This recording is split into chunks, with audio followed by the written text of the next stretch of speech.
நண்பர்களே அனைவருக்கும் வணக்கம். இன்றைக்கி ஒரு சின்ன தகவலை உங்கள்கிட்ட ஷேர் பண்ணிக்கலாம் அப்படின்னு ஆசைப்பட்றேன். என்னென்னா, நிறைய பேர் வாழ்க்கையில் சக்ஸஸ் பண்ணுறவங்கலாம் பார்த்திங்கன்னா, ஒரு கோலை செட் பண்ணி அந்த கோலை நோக்கி பயணம் பண்ணுவாங்க. அந்த கோலு சக்ஸஸ் ஆச்சுன்னா சக்ஸஸ், ஃபெயிலியர் ஆயிடுச்சுன்னா ஃபெயிலியர் ஆயிடுச்சு. ஸோ நிறைய பேர் கோலை செட் பண்ணுவாங்க. சில பேர் வெற்றி பெறுவாங்க, பல பேர் தோல்வி அடைவாங்க. வெற்றி பெறுறவங்க ஏன் வெற்றி பெறுறாங்க, தோல்வி அடைகிறவங்க ஏன் தோல்வி அடைகிறாங்கன்னு நம்ம பார்த்தோம்னா, இந்த கோலை செட் பண்ணும்போது ஒரு இலக்கோடு நம்ம பயணிக்கும்போது அந்த இலக்கை எப்படி செட் பண்ணணும் அப்படின்றது தான் ஒரு ட்ரிக்கே இருக்குது. அது என்ன ட்ரிக்குன்னா, ஸ்மார்ட்டுன்னு சொல்லி அதோட ட்ரிக்கு. ஸ்மார்ட்டுன்னா எஸ் ஃபார் ஸ்பெசிஃபிக், அதாவது குறிப்பிட்ட. நான் பணக்காரன் ஆகணுன்றது கோல் கிடையாது. 10 கோடி சேர்க்கணுன்றது தான் கரெக்டான கோலாக இருக்கும். அதுதான் ஸ்பெசிஃபிக் பண்ணி வேலை செய்யணும்னு சொல்லுவோம்.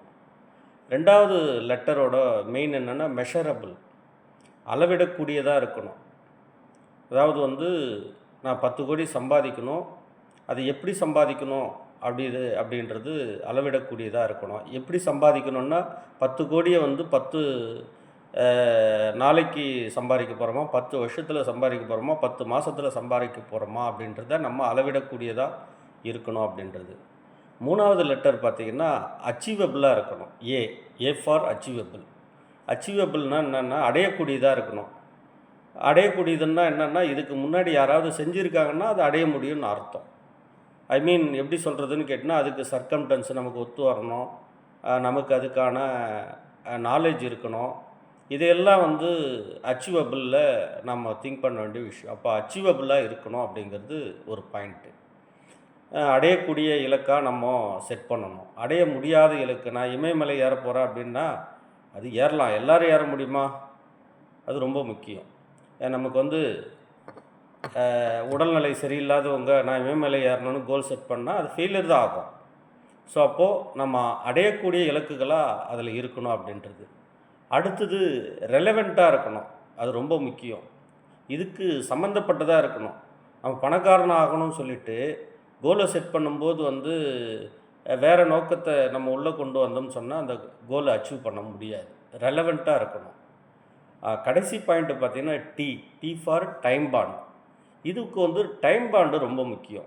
டைம் பாண்டுனா அது எந்த காலத்துக்குள்ளார நம்ம பண்ண போகிறோம். இப்போ எல்லாத்தையும் சேர்த்து பார்க்கணும். ஒரு கோலை நான் சொல்கிறேன். சிம்பிள் எக்ஸாம்பிள், நான் ஐஏஎஸ் பாஸ் பண்ணணும், இது கோல். ஐஏஎஸ் பாஸ் பண்ணணுன்னா என்ன பண்ணணும், எந்த வருஷத்துக்குள்ளே நம்ம பாஸ் பண்ணணும், 3 வருஷம் 2 வருஷம் அப்படின்றத டைம் பாண்டை செட் பண்ணணும். இந்த 2 வருஷத்தில் நாம் எப்படி படிக்கணும், எவ்வளோ படிக்கணும், ஒரு நாளைக்கு எவ்வளோ மணி நேரம் படிக்கணும், என்ன சப்ஜெக்டை எவ்வளோ நேரம் பிரித்து படிக்கணும், வெளியில் தொடர்புகளை எவ்வளோ நம்ம அதிகப்படுத்திக்கணும், அதே மாதிரி இதுக்கு தேவையான தகவல்களை எங்கெல்லாம் சேகரிக்கணும், இப்படியெல்லாம் நம்ம டைம் பாண்டு அச்சீவபிளாக இருக்கணும், ரெலவெண்ட்டாக இருக்கணும், அதுக்கு டிகிரி முடிச்சிருக்கணும். அது ரொம்ப முக்கியம். அச்சீவபிள்ன்றது என்ன அர்த்தம்னு கேட்டிங்கன்னா, நீங்கள் +2 படிக்கும்போது நான் ஐஏஎஸ் பாஸ் பண்ணணும்னு கோல் செட் பண்ண முடியாது. ஸோ +2 படிக்கும்போது நம்ம என்ன பண்ணணுன்னா டிகிரி படிக்கணுன்றது ஃபஸ்ட்டு கோலாக இருக்கணும்.